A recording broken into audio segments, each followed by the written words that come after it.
आज लगभग हमारी थ्योरीज इंटेलिजेंस टॉपिक भी आज फिनिश हो जाएगा। उसके बाद आपका एक दो टॉपिक बचा है छोटा छोटा, जैसे कि क्रिएटिविटी टॉपिक बचा हुआ है आपका, और साइको सोशल डेवलपमेंट बचा हुआ है। एरिक एरिक्सन ने दिया है उसको। तो दो 2-3 टॉपिक्स, वो भी बहुत छोटे छोटे से, मतलब एक क्लास में ही खत्म हो जाएंगे। तो 2-3 टॉपिक्स बचे हैं ओनली आपके। तो आज हम ये टॉपिक खत्म हो जाएगा हमारा अप्रॉक्स 1 आवर के अंदर अंदर ही। Then I will discuss some questions with you. Okay, so next type हमारा जो है थ्योरी का, वो है GC and GF model of intelligence. GC का मतलब है जनरल क्रिस्टल और जीएफ का मतलब है general fluid model of intelligence, that is given by cattle. GC GF model जो है वो किसके द्वारा दिया गया है? कैटल के द्वारा। जीसी और जीएफ दोनों का मतलब क्या है देखिए। जीएफ, हम पहले इसको समझते हैं। फ्लूइड, फ्लूइड का मतलब होता है जो चीज बह रही है, तरल है, राइट।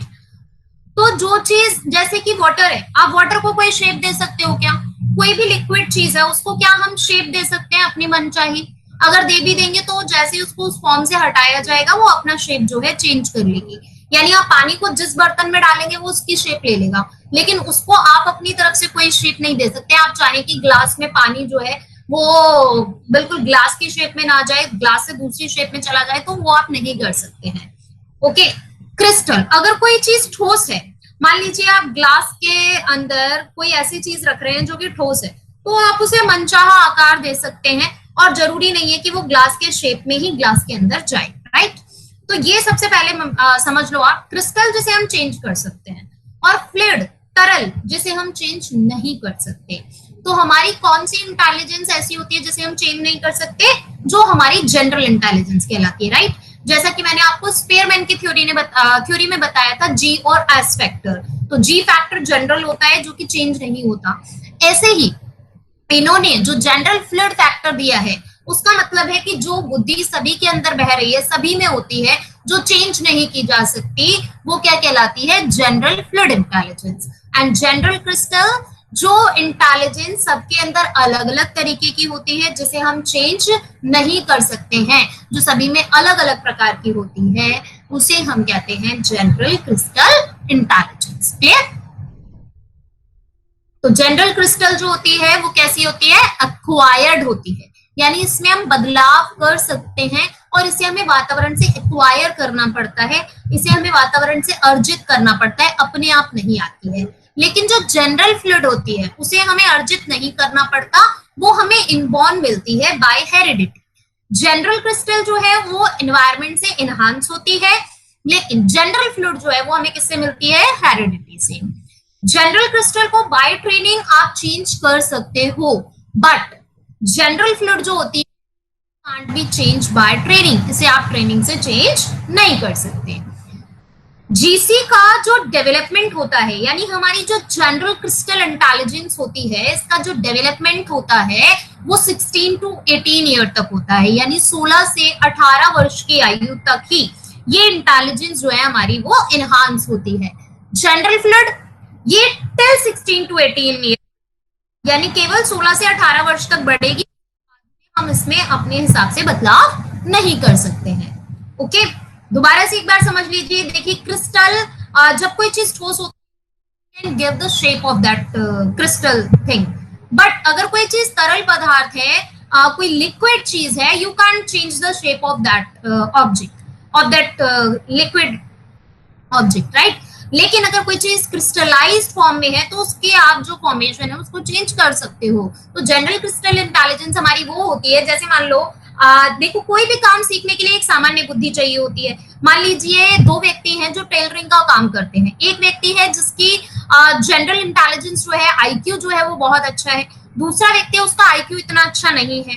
तो अगर जो व्यक्ति आईक्यू जिसका अच्छा है, जो ज्यादा इंटेलिजेंट है, उस व्यक्ति का जो काम होगा वो ज्यादा बेटर होगा, बिकॉज वो उसके अंदर भी अपनी इंटेलिजेंस का यूज कर रहा है। लेकिन जिस व्यक्ति की इंटेलिजेंस ज्यादा नहीं है, वो भी उसी काम को कर रहा है, वो उतना अर्न नहीं कर पाता है। जैसे आपने देखा होगा, बुटीक्स होते हैं इतने सारे, तो जो बुटीक खोलने वाला पर्सन होता है वो कभी सिलाई नहीं करता, जबकि उसको आती है, वो मास्टर्स को रखता है, और वो जो मास्टर्स है वो उससे बेटर सिलाई करते हैं, लेकिन फिर भी कमा कौन ज्यादा रहा होता है? बुटीक वाला, बिकॉज वो अपने मस्त अपनी इंटेलिजेंस का यूज करके लोगों से काम कैसे कराना है ये जानता है, राइट।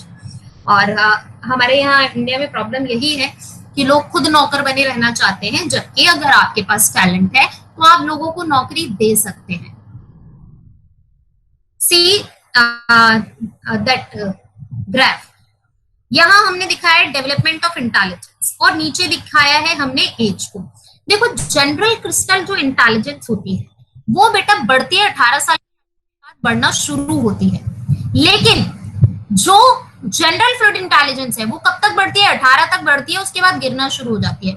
यानी आपको पता है आपका जो आईक्यू है वो 20 इयर्स तक तो सही निकलेगा, लेकिन आप 20 ईयर के बाद में अगर आईक्यू का फॉर्मूला अप्लाई करोगे तो आपका आईक्यू जो है वो कम होता जाएगा, यानी आईक्यू डाइवर्शन होता जाता है। जैसे मान लो आपकी उम्र है 18 वर्ष, ठीक है, यानी कि आपकी एक्चुअल एज 18 ईयर है और आपकी मेंटल एज मान लीजिए 20 इयर्स है, ठीक है, तो आप इंटेलिजेंस निकालेंगे जो भी आएगी आप करके देख सकते हैं। आईक्यू का फॉर्मूला होता है एम ए अपॉन में सी ए इंटू 100, तो एम ए आपकी कितनी है 20 और सी ए कितनी है 18, ठीक है। जब तक आपकी सी ए आपकी एम ए से कम रहेगी, जब तक आपकी सी ए एम ए से कम रहेगी आपका आईक्यू आएगा ज्यादा, लेकिन अब जब आप 25 साल के हो गए आपकी मेंटल एज तो अभी भी 20 साल ही रही ना, तो क्या होगा? अब आप पता है धीरे धीरे मंद बुद्धि, मेंटली रिटार्डेड इन बच्चों में आते जाएंगे, क्योंकि आपकी फिजिकल एज तो बढ़ रही है बट मेंटल एज नहीं बढ़ती है ना। ऑल ओवर द लाइफ अगर हमारी मेंटल एज बढ़ती तो 80 साल का इंसान सबसे ज्यादा इंटेलिजेंट होता,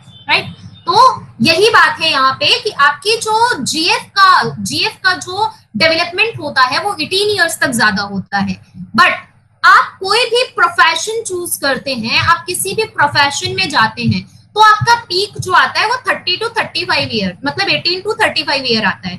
यानी आप अपना जो है प्रोफेशन 5 ईयर्स से तो चूज नहीं कर लेते हैं ना, तो ना ही 18 साल पे जाके कुछ बन जाते हैं आप। 18 साल तक तो आपका वही चल रहा होता है, 12th के बाद में पीजी वगैरह ग्रेजुएशन वगैरह जो भी कोर्स करते हैं, उसके बाद आपको पता चलता है कि किस चीज में आपका ज्यादा अच्छा इंटरेस्ट है, किस चीज में आप बेटर कर सकते हो, तो तब आपको पता चलता है वो चीज। तो यानी आपका जो पीक होता है आपके करियर में आप क्या करेंगे उसमें, तो वो 18 से 35 वर्ष के बीच में होता है।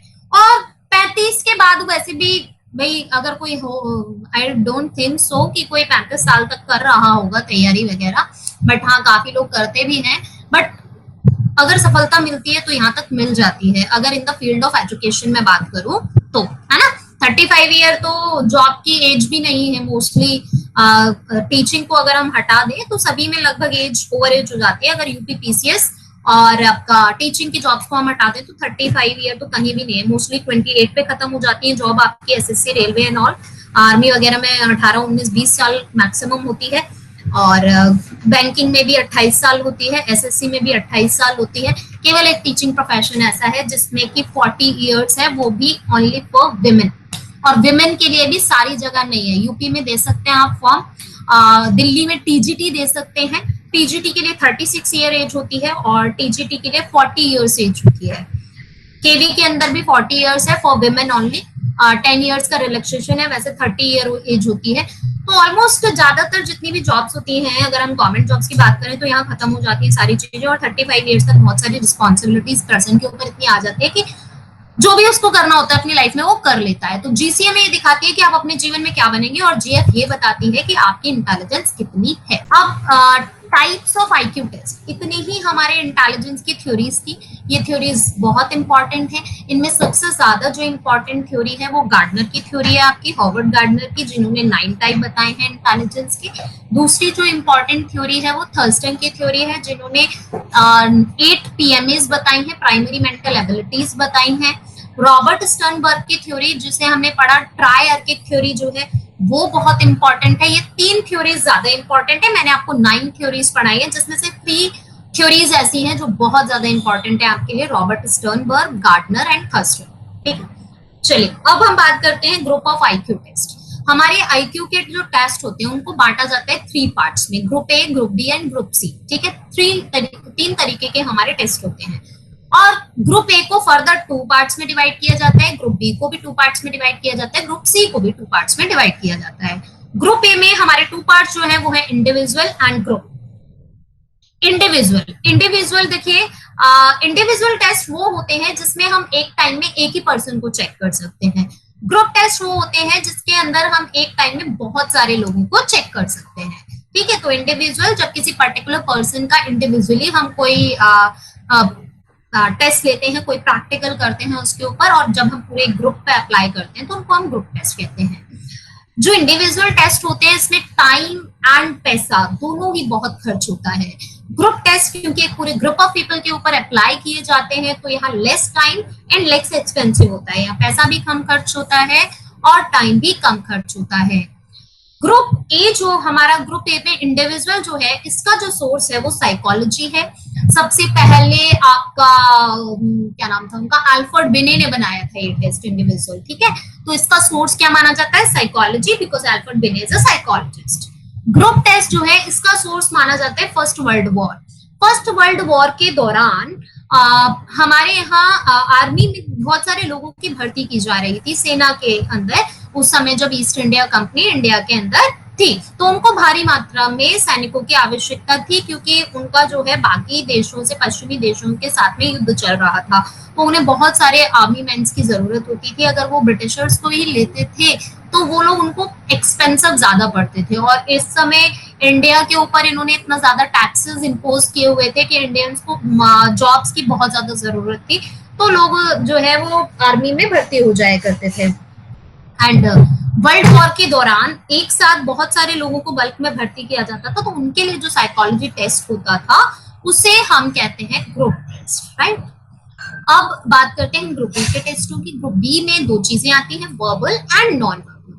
कोई भी इंडिविजुअल टेस्ट वर्बल भी हो सकता है, नॉन वर्बल भी हो सकता है। कोई भी ग्रुप टेस्ट वर्बल भी हो सकता है, नॉन वर्बल भी हो सकता है।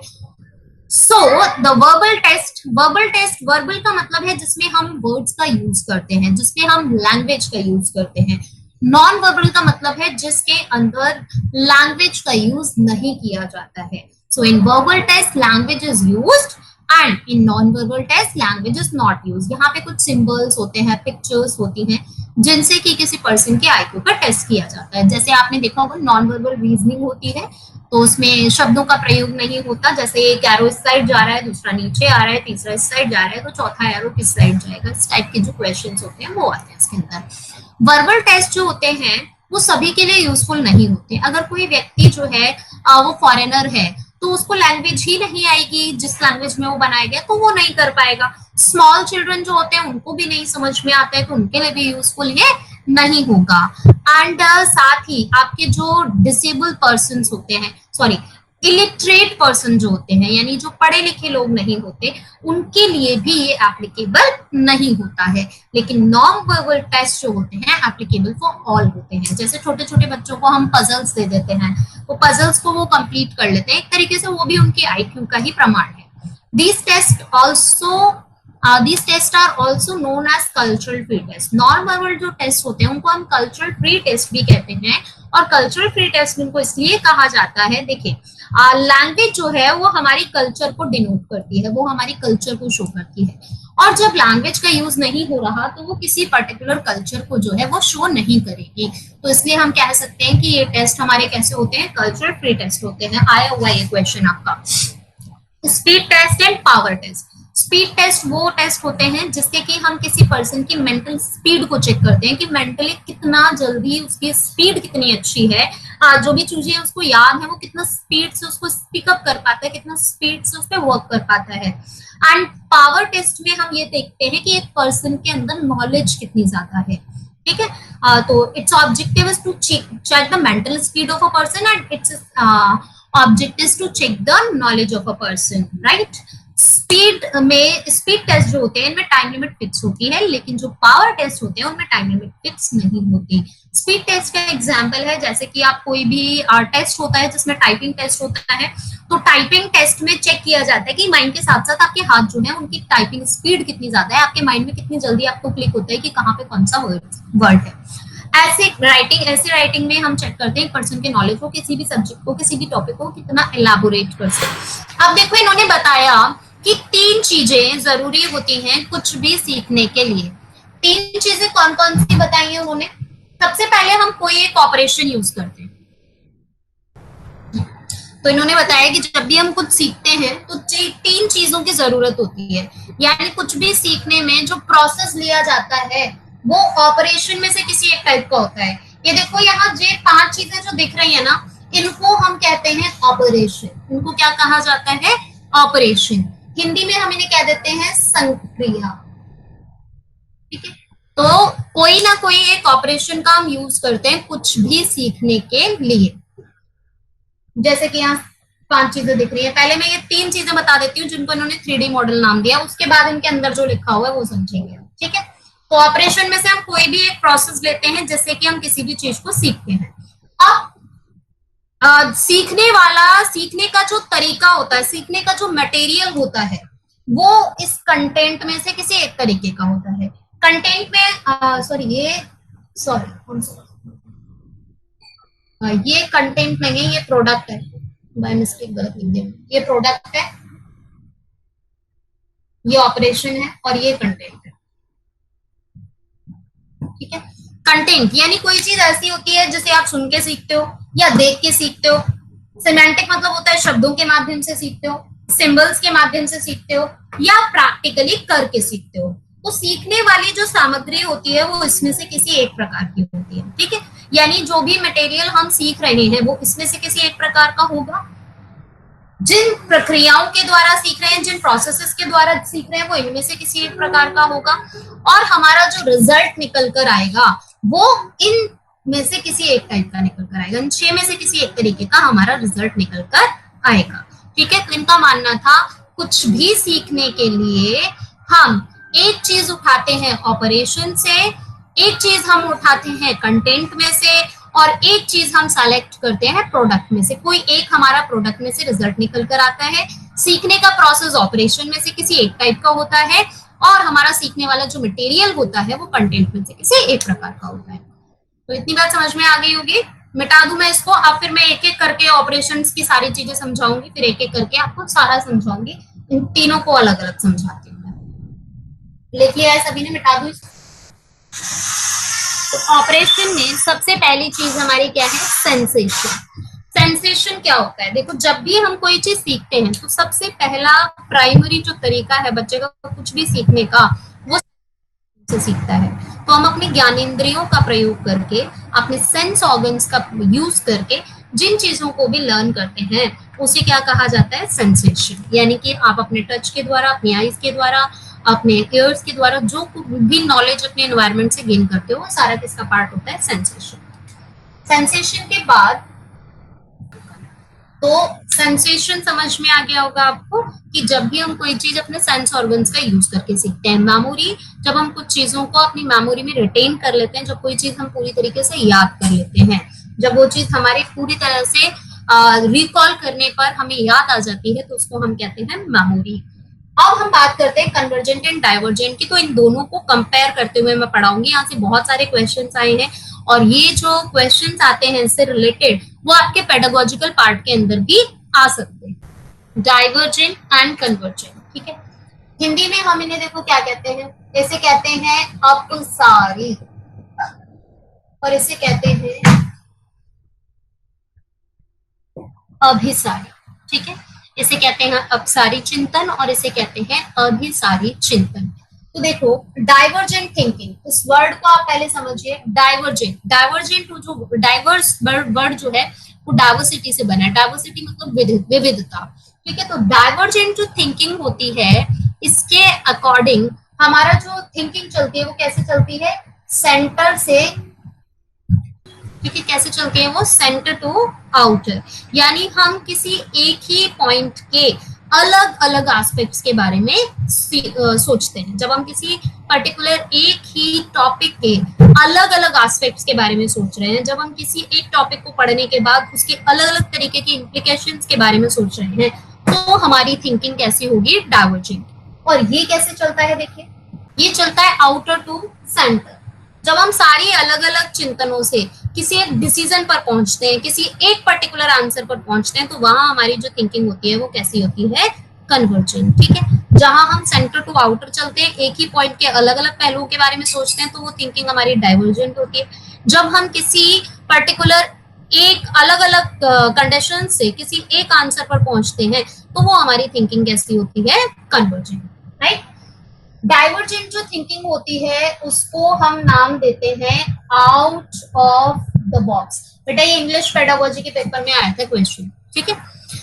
ये थिंकिंग हमारी कैसी होती है, out of the box, because इसमें हम कोई एक ही पर्टिकुलर बात नहीं सोचते, मतलब जैसा है आंसर सेम आंसर्स की हम बात नहीं करते हैं, यहाँ पर डाइवर्स आंसर्स हो सकते हैं, इन्फिनाइट आंसर्स हो सकते हैं।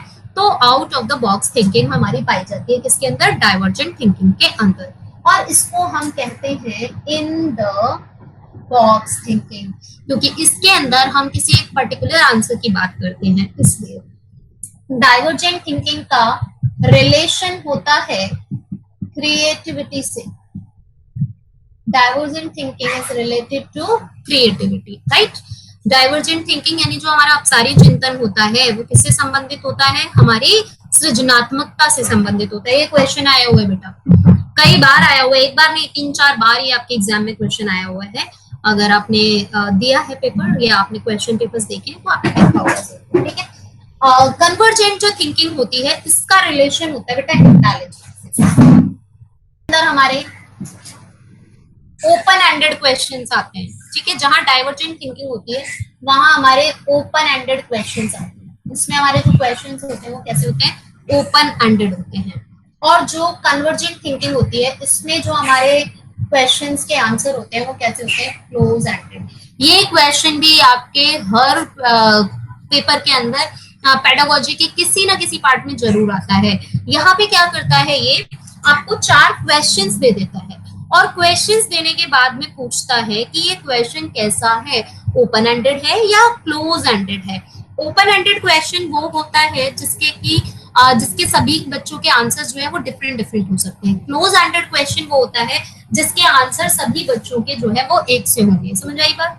तो ओपन एंडेड, जैसे मैं एक एग्जांपल देती हूँ आपको। एक टीचर है, बच्चों को पढ़ा रही है फ्रिक्शन के बारे में, ठीक है।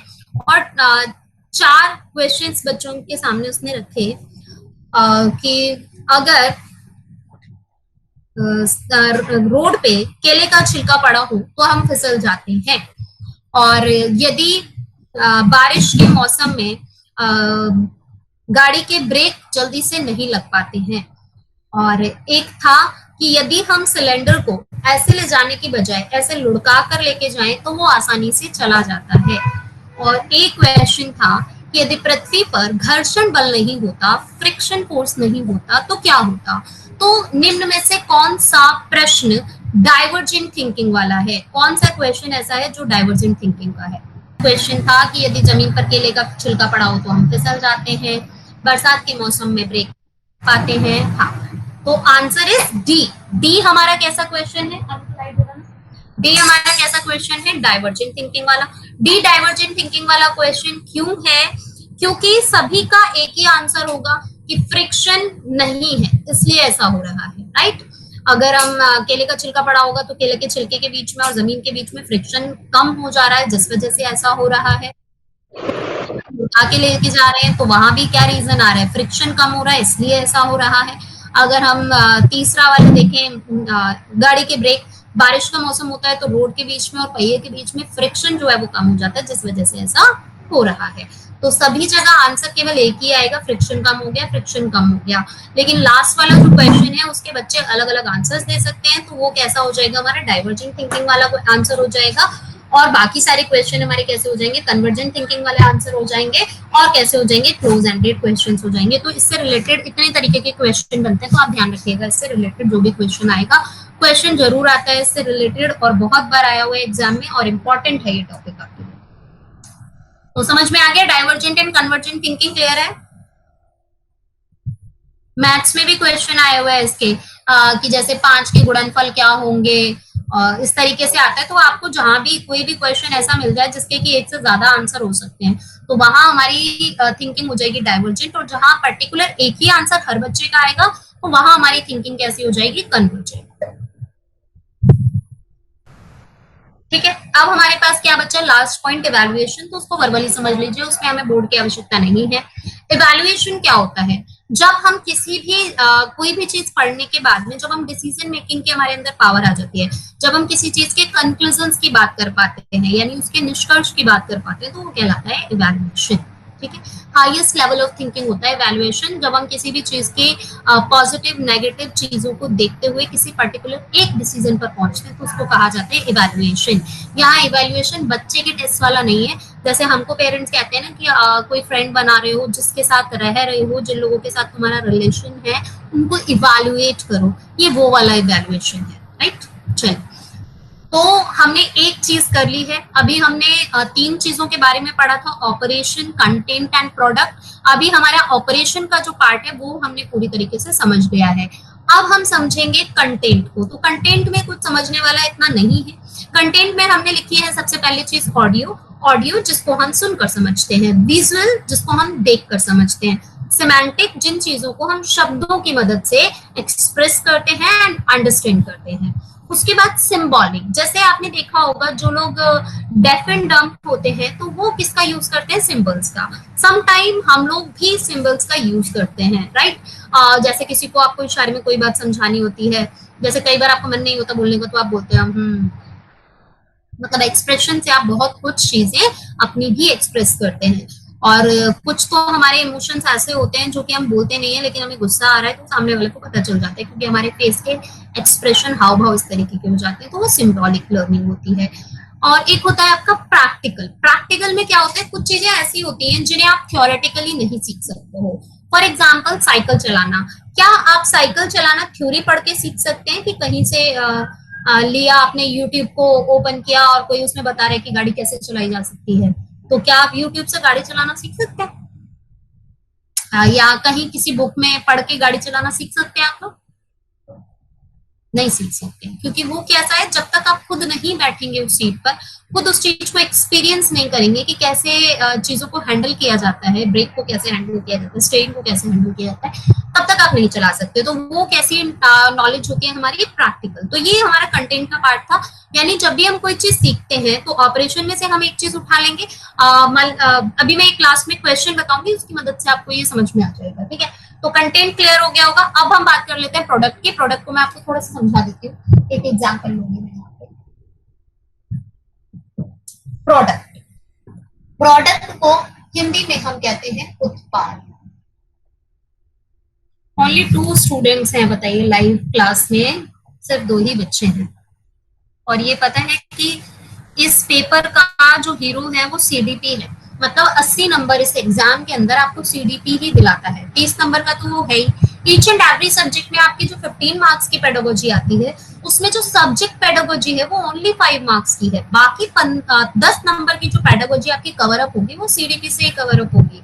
सीडीपी में जो बच्चा अच्छा रहेगा उसका एग्जाम आराम से निकल जाता है, और सीडीपी जिसकी गड़बड़ है उसको एग्जाम क्लियर करने में सीटेट का बहुत दिक्कत आती है।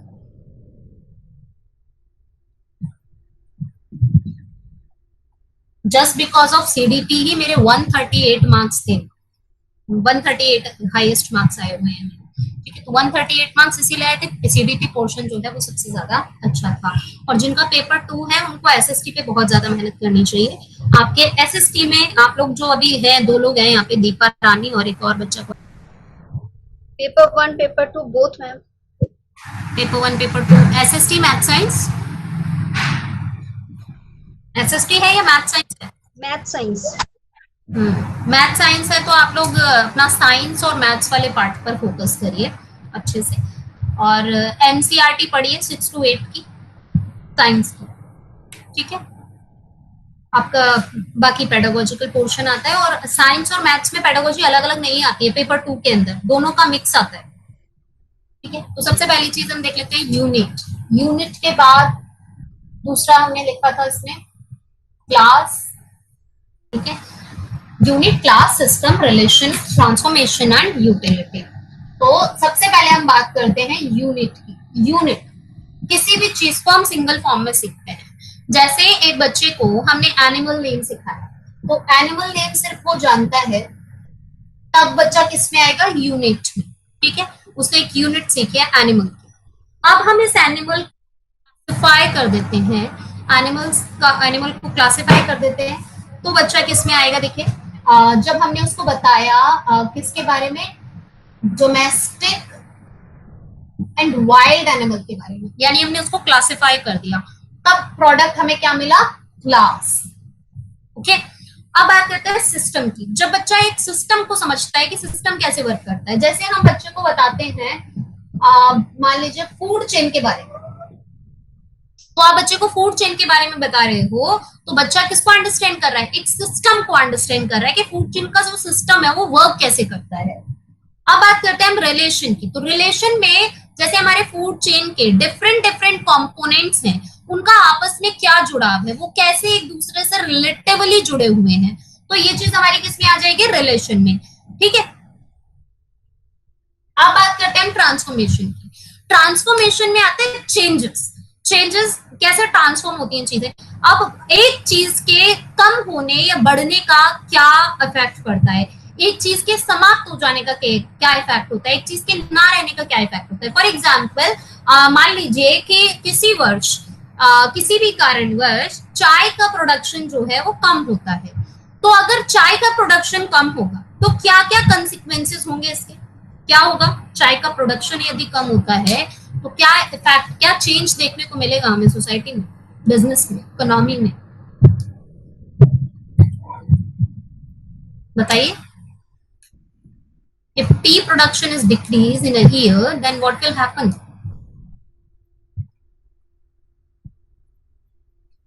बोलिए। इकोनॉमी में फर्क पड़ेगा।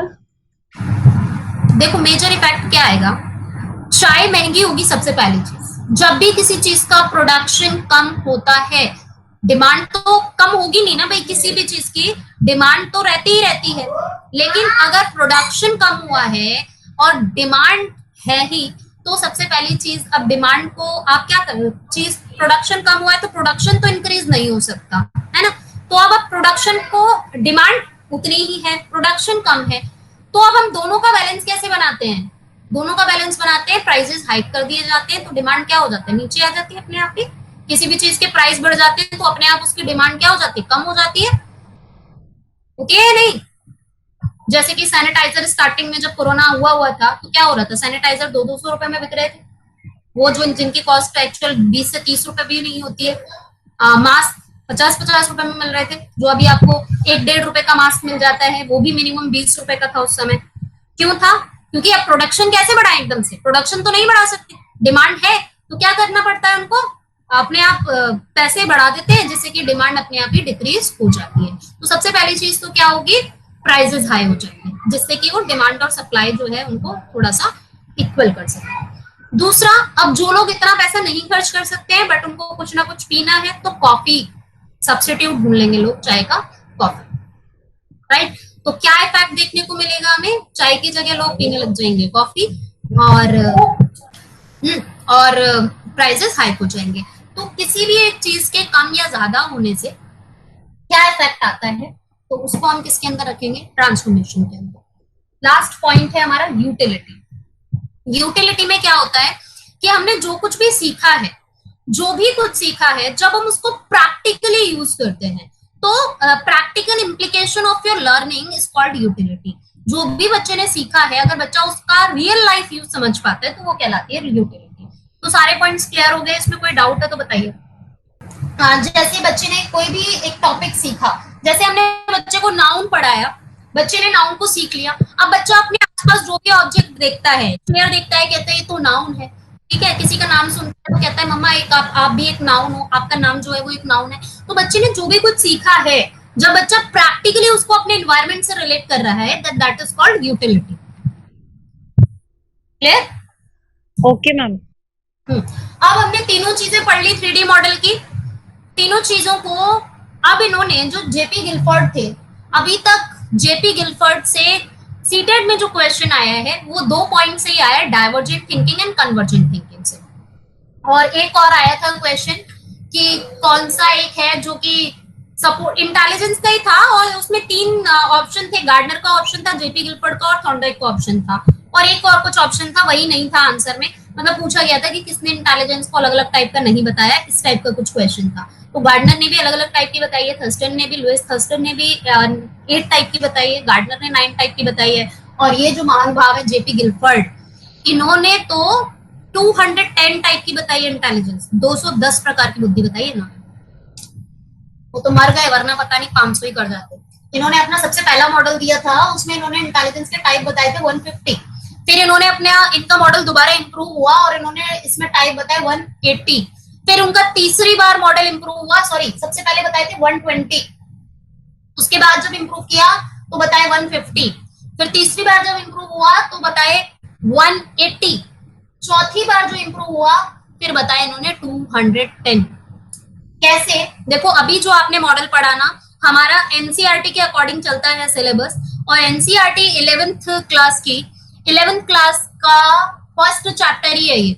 11th क्लास की एनसीईआरटी का फर्स्ट चैप्टर है, इंटेलिजेंस टॉपिक दिया हुआ है उसके अंदर, और उसमें इंटेलिजेंस के जो टाइप बताए हुए हैं वो 150 बताए हुए हैं। ठीक है, जेपी गिलफर्ड का मॉडल है उसमें, उसके अकॉर्डिंग 150 है। हमने जो मॉडल पढ़ा है वो भी हमने 150 वाला ही पढ़ा है, लेकिन इनका जो लेटेस्ट मॉडल है उसमें टोटल टाइप बता दिए गए 210। कैसे 150 कैसे 180 होंगे? हमने तो अभी तक 3 चीजें पढ़ी, 3 में हमने 6 6 5 5 पढ़े, तो कैसे हो जाते हैं वो देखिए। हमने सबसे पहले 5 चीजें पढ़ी थी किसके अंदर? ऑपरेशन में, राइट। 5 चीजें हमने पढ़ी कंटेंट में, और 6 चीजें हमने किसमें पढ़ी है? प्रोडक्ट में। तो 5 5 25 इंटू 6, सॉरी इसको इससे करेंगे मल्टीप्लाई तो कितना आ गया 30, 30 को 5 से किया तो कितना आ गया 1। तो इस तरीके से इन्होंने कहा कि पांचों चीजें एक दूसरे से मिलती हैं, यानी मल्टीप्लाई हो जाती हैं। जैसे अकेला सेंसेशन पांचों पांचों पांचों से फिर 6 से मिलेगा, ऐसे ही हर कोई दूसरे से मिलेगा। तो इस तरीके से उन्होंने टोटल टाइप कितने बता दिए हैं? 150 बता दिए हैं। ठीक है, तो इस तरीके से इन्होंने इंटेलिजेंस में टाइप बताए 150। हरियाणा टेट एच टेट हुआ था, उसमें एक क्वेश्चन पूछा गया था कि according to JP Guilford maximum intelligence के टाइप कितने होते हैं? तो according to JP Guilford maximum होते हैं 210 एंड मिनिमम होते हैं 120। ये क्वेश्चन आया था आपका आर टेट के अंदर, राजस्थान टेट में ये क्वेश्चन आया हुआ था, और ये जो क्वेश्चन है ये एच टेट के अंदर आया हुआ था, और अभी तक यहां से सी टेट में कोई क्वेश्चन नहीं आया है। ठीक है नहीं, तो इसी के साथ इनका जो ये 3D मॉडल है वो यही फिनिश होता है।